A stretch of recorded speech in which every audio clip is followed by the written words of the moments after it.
Hello बच्चों, कैसे हो आप। आज पैरेलल प्लेट कैपेसिटर का एक नया टॉपिक पढ़ने जा रहे हैं, energy stored in a capacitor. अब ये जो एनर्जी स्टोर होती है कैपेसिटर में, ये क्यों स्टोर होती है, ये कहाँ से आती है। फंडामेंटल बात आप जानते हैं कि कैपेसिटर क्या होता है और उसका क्या यूज होता है।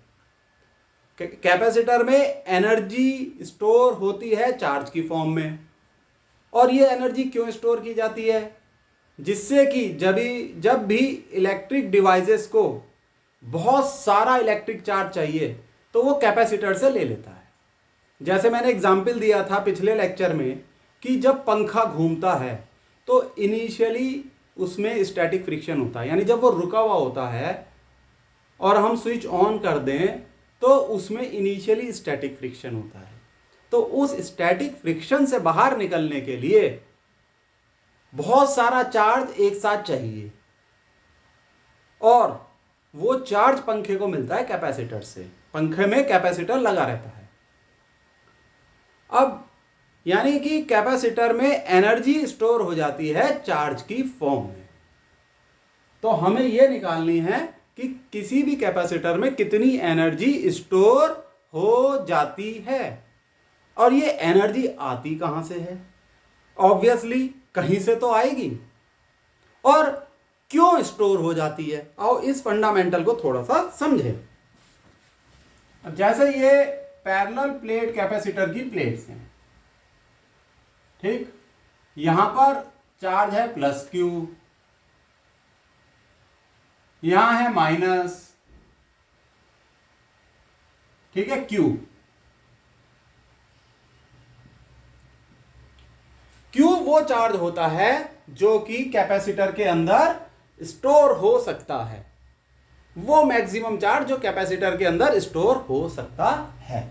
अब आप ये देखिए, अभी मैं ये मानता हूं कि कैपेसिटर बैटरी से कनेक्टेड नहीं है और इसमें कोई चार्ज नहीं स्टोर हो रहा है, यानी चार्ज इनिशियली जीरो है। Initial charge is zero. अब हमने इसे बैटरी से कनेक्ट कर दिया, पॉजिटिव टर्मिनल, नेगेटिव टर्मिनल, और ये कैपेसिटर चार्ज होना शुरू हो गया, यानी इसने अपने अंदर चार्ज को स्टोर करना शुरू कर दिया, यानी इसमें एनर्जी स्टोर होनी शुरू हो गई। उस एनर्जी को हम कहते हैं इलेक्ट्रिक पोटेंशियल एनर्जी। अब ये बैटरी लगातार चार्ज देती रहेगी, इस कैपेसिटर को चार्ज देती रहेगी। मान लो एक मोमेंट, एक ऐसा क्षण है जब कि चार्ज है क्यू डैश, चार्ज है क्यू डैश, उससे अगले मोमेंट पे चार्ज थोड़ा सा बढ़ जाएगा, ये बैटरी और चार्ज देगी, थोड़ा सा चार्ज बढ़ जाएगा, चार्ज हो गया Q dash plus D Q. और ये चार्ज कब तक बढ़ता चला जाएगा, क्यू तक। फाइनल जो होगा, फाइनल चार्ज वो होगा क्यू। क्यू इसकी मैक्सिमम कैपेसिटी है इस पैरेलल प्लेट कैपेसिटर की। डी डिस्टेंस है दोनों प्लेट के बीच का, ये हमें पता ही है। तो यानी जीरो से चार्ज करना शुरू करा बैटरी ने, धीरे धीरे चार्ज स्टोर होता चला गया पैरेलल प्लेट कैपेसिटर में, धीरे धीरे स्टोर होता चला गया, और कब तक स्टोर हुआ, जब तक कि चार्ज क्यू हो नहीं गया। तो ये जो चार्ज स्टोर हुआ, हम ये कहते हैं कि इलेक्ट्रोस्टैटिक पोटेंशियल एनर्जी स्टोर हो गई। किसी किसी बुक में दे रखा होगा इलेक्ट्रिक पोटेंशियल एनर्जी स्टोर हो गई। अब एनर्जी जो है वो कन्वर्ट होती है एक फॉर्म से दूसरी फॉर्म में। तो ये जो बैटरी में केमिकल एनर्जी है, ये इलेक्ट्रिक या इलेक्ट्रोस्टैटिक पोटेंशियल एनर्जी में कन्वर्ट हो गई कैपेसिटर के अंदर, उसके अंदर स्टोर हो गई, और बाद में जब इस कैपेसिटर को हम यूज करते हैं तो ये जो इलेक्ट्रोस्टैटिक पोटेंशियल एनर्जी है ये हीट की फॉर्म में रिलीज हो जाती है। तो हम ऐसे लिख सकते हैं, केमिकल एनर्जी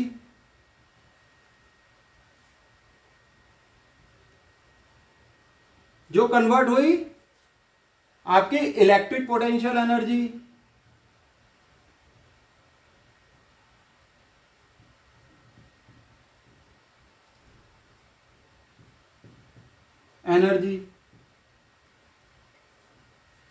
और जब हम कैपेसिटर को यूज करते हैं किसी भी डिवाइस में तो ये इलेक्ट्रिक पोटेंशियल एनर्जी कन्वर्ट हो जाती है हीट में। अगर कैपेसिटर समय के साथ खुद डिस्चार्ज हो जाता है तो हीट एनर्जी की फॉर्म में रिलीज हो जाती है ये एनर्जी। और अगर ये कैपेसिटर की एनर्जी को कोई इलेक्ट्रिक डिवाइस यूज कर लेता है तो एनर्जी अकॉर्डिंगली कन्वर्ट हो जाती है। जैसे ये एनर्जी पंखे के केस में कहाँ काम आती है, ये इनिशियल स्टैटिक फ्रिक्शन को ओवरकम करने के काम आती है। ठीक, तो ये बात आपकी समझ में आ गई। सही है बच्चों। तो हम ये कहते हैं कि amount of work done in charging a capacitor is stored in the form of electric potential energy. तो ये जो बैटरी है ये कुछ काम कर रही है। जब ये कुछ काम कर रही है तब इसके अंदर इलेक्ट्रिक पोटेंशियल एनर्जी स्टोर हो रही है।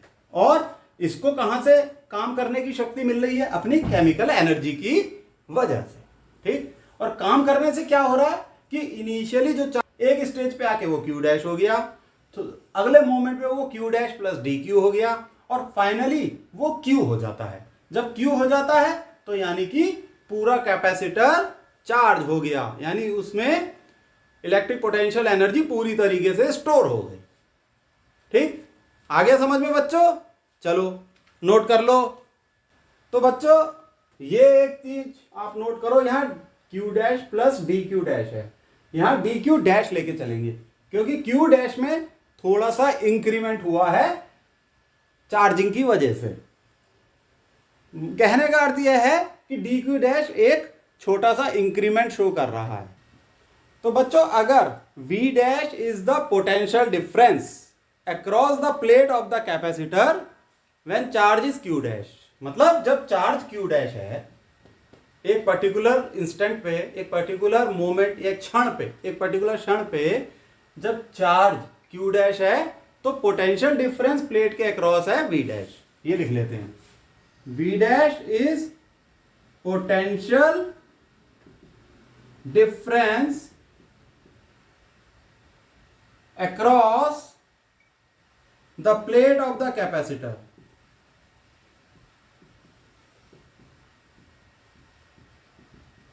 when charge stored is Q dash। ठीक, बात आ गई समझ में? अब नेक्स्ट मोमेंट पे, उससे अगले क्षण पे क्या हुआ कि चार्ज बढ़ गया और डी क्यू डैश हो गया। कितना बड़ा? D Q dash. Total charge हो गया Q dash plus D Q dash. अगले क्षण में चार्ज बढ़ गया। तो जब चार्ज बढ़ा तो एडिशनल वर्क डन करना पड़ा and that work done is stored in the form of electric potential energy.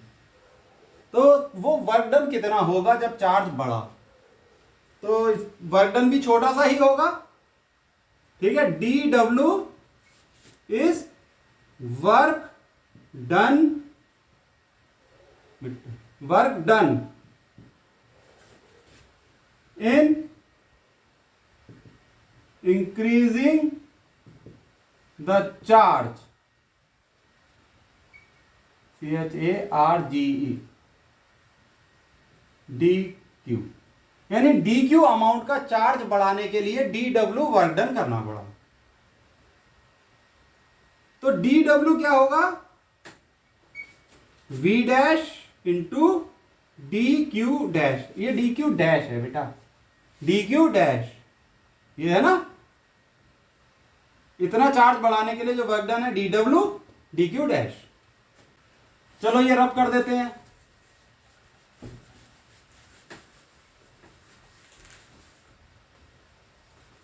और V डैश क्या होगा?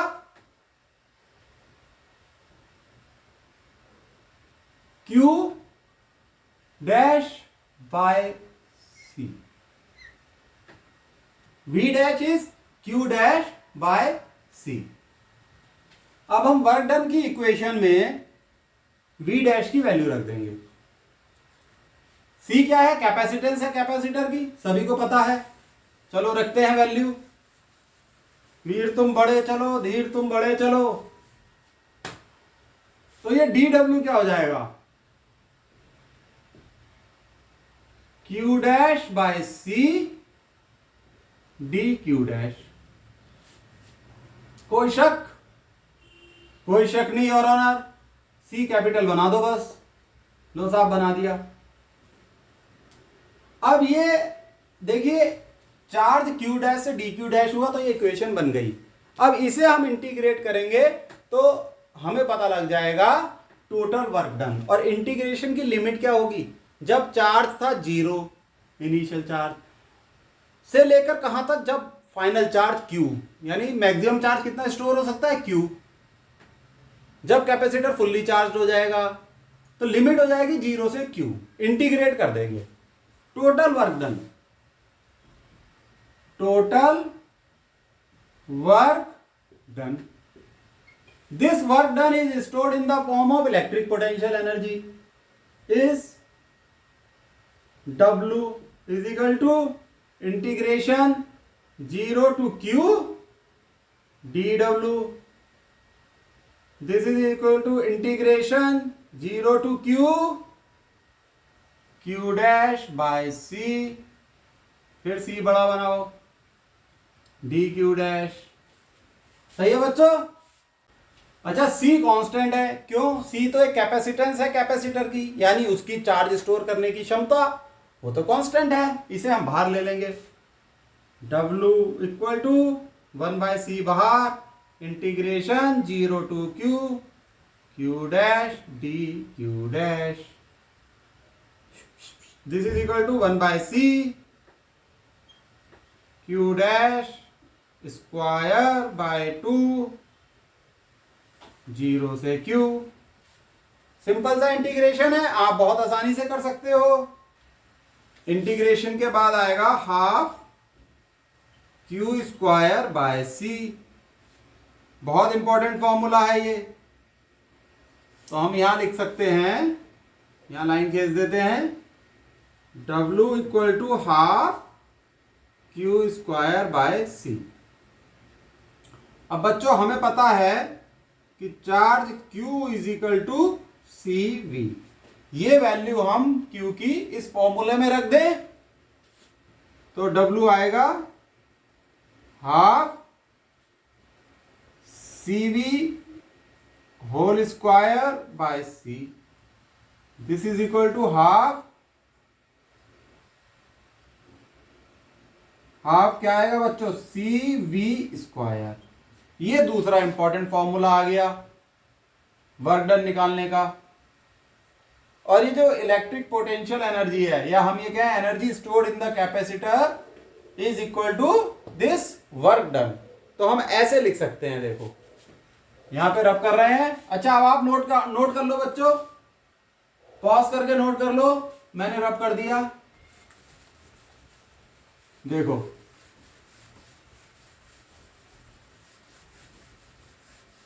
ये हो जाएगा आपका energy stored in the capacitor is equal to work done. Energy stored in the capacitor is equal to work done. तो इसे U से डिनोट करेंगे, energy stored is equal to, दो फॉर्मूले निकल के आए थे वर्क डन के, half Q square by C is equal to half CV square. ये है दो इंपॉर्टेंट फॉर्मूले energy stored in a capacitor निकालने के लिए। ठीक है बच्चों, आ गए समझ में? बच्चों ये क्वेश्चन अक्सर पूछ लिया जाता है, determine the energy stored in the spherical capacitor. वैसे तो आपके सिलेबस में पैरेलल प्लेट कैपेसिटर है, लेकिन नीट जेई इन एग्जाम्स में स्पेरिकल कैपेसिटर का भी क्वेश्चन आ जाता है।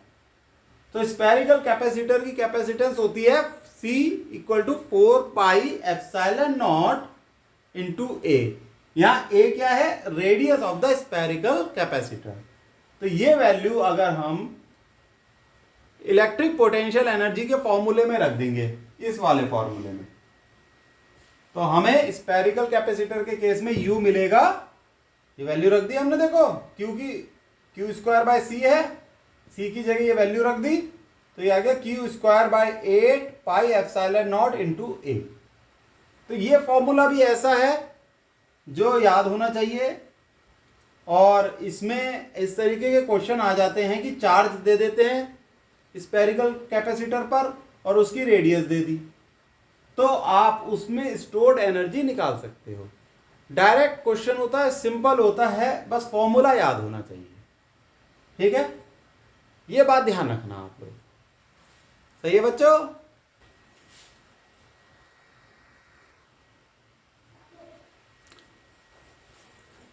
बच्चों ये क्वेश्चन भी कभी कभी पूछ लिया जाता है, कभी कभी क्या, अक्सर, if n capacitors C1 C2 C3 dot dot dot Cn are connected in series determine the energy stored in the combination. तो यहां हमें पूरे कॉम्बिनेशन की स्टोर्ड एनर्जी निकालनी है।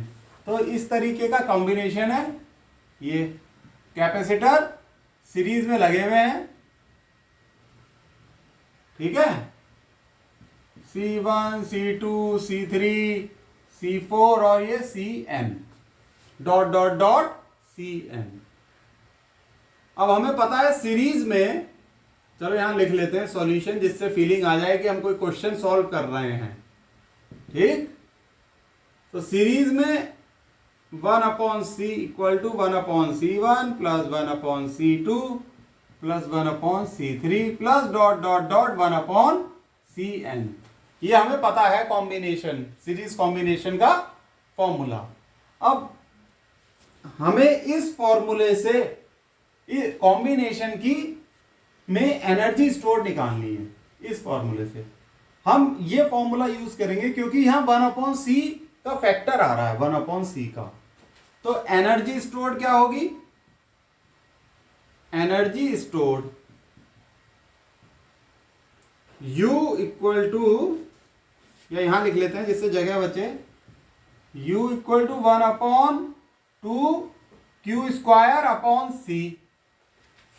Q तो चार्ज है ही कॉम्बिनेशन में, तो ये हो जाएगा U equal to 1/2 Q square, बाहर रहने दिया, 1/c की जगह हमने लिख दिया 1/c1 plus 1/c2 plus 1/c3 plus dot dot 1/cn। तो ये आपका हो जाएगा 1/2 Q square upon C1 plus 1/2 Q square upon C2 plus 1/2 Q square upon C3 plus dot dot 1/2 Q square upon Cn। सही है, चार्ज सेम रहेगा क्योंकि सारे कैपेसिटर सीरीज में है, यानी जो Q चार्ज फ्लो करेगा वो सब में सेम चार्ज ही फ्लो करेगा। तो ये हम ऐसे लिख सकते हैं, U equal to U1 plus U2 plus U3 plus dot dot dot UN। ये होगा आंसर। ठीक, तो जो एनर्जी स्टोर्ड है वो हर कैपेसिटर की ऐड हो जाएगी, और ऐड होने के बाद जो आ रही है एनर्जी वो पूरे कॉम्बिनेशन की energy stored in the capacitor होगी। ठीक है, सही है बच्चों? ध्यान रखना इस क्वेश्चन को कैसे सॉल्व करते हैं। न्यूमेरिकल की फॉर्म में भी आ सकता है, कैपेसिटेंस की वैल्यू दे दी, ठीक है, एन की जगह बोल दिया 4 कैपेसिटर हैं, चार्ज की भी वैल्यू दे सकते हैं। कर लोगे आप, होशियार हो क्यों? ये बच्चों लग रहा है नीचे वाली लाइन दिख नहीं रही है, मैं हल्का सा सही कर रहा हूं, देखो सही है, देखो मैंने सही कर दिया। तो कॉम्बिनेशन की कैपेसिटेंस है U equal to U1 plus U2 plus U3 dot dot dot up to UN। बस यही लाइन लिखी हुई है, नोट डाउन कर लो पॉज करके। एक्चुअली कैमरे की सेटिंग में प्रॉब्लम है, मैं छोड़ रहा हूँ तो वो सेटिंग बिगड़ जाएगी। लो छोड़ दिया, लेकिन आपने नोट डाउन कर लिया होगा। तो बच्चों ये क्वेश्चन भी आ सकता है कि if n capacitors are connected in parallel, पहले तो सीरीज में थे अब वो पैरेलल में कनेक्टेड है, then you have to determine the energy stored in the capacitor. Energy निकालनी है, निकाल लोगे? बल्ले बल्ले, वेरी गुड। तो इसका सॉल्यूशन करते हैं। पैरेलल में V कांस्टेंट होता है, पोटेंशियल डिफरेंस V कांस्टेंट होता है। सीरीज में Q कांस्टेंट था इसलिए ये फॉर्मूला यूज किया। पैरेलल में V कांस्टेंट है इसलिए ये फॉर्मूला यूज करेंगे। लिख लो, in parallel V is constant. ठीक है, तो कैपेसिटेंस ऑफ द कॉम्बिनेशन होता है C1 plus C2 plus C3 plus dot dot dot Cn। Energy हो गई half CV square which is equal to half, C की जगह ये रख देंगे C1 plus C2 plus C3 dot dot dot Cn multiplied by V square. तो U हो गया half C1 V square plus C2 plus half C2 V square plus half C3 V square plus dot dot half Cn V square. तो ये देखा जाए तो ये formula भी बना U1 plus U2 plus U3 plus U4 plus dot dot U। तो बच्चों आपने देखा कि जो एनर्जी स्टोर्ड है इस पैरेलल के केस में भी इंडिविजुअल कैपेसिटर की एनर्जी ऐड हो गई और कॉम्बिनेशन की निकल के आ गई। सही है। तो दोनों केसेस में, अगर सीरीज और पैरेलल के केसेस में आपने ये महसूस किया कि energy stored by the capacitor will increase if we combine the capacitor either in series और पैरेलल। दोनों केसेस में एनर्जी स्टोर्ड इंक्रीज होगी। चलो ये आप नोट कर लो। मैं बोर्ड के आगे से हट गया हूं, पॉज करके नोट कर लो। आज के लिए इतना बहुत है। Bye, see you. खूब मेहनत से पढ़ाई करो बच्चों, ठीक है। चलो कैमरे के आगे, बाय बाय।